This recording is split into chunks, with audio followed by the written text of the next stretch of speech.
To get the Zoho Books API key, you need to generate an OAuth access token, as Zoho Books does not use traditional API keys. Follow these steps to obtain the necessary credentials. Log into Zoho Books. Go to the Zoho Books login page and sign in with your account credentials. Create a Zoho developer account.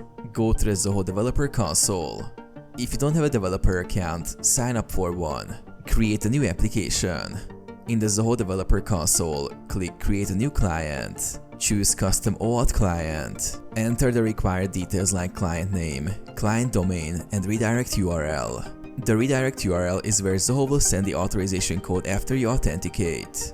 Generate OAuth credentials. After creating the OAuth client, you will get a client ID and client secret. To get the API token, you will need to complete the OAuth flow. Direct the user to the authorization URL to grant access. Once granted, Zoho will provide an authorization code, which you will exchange for an access token. Use the token.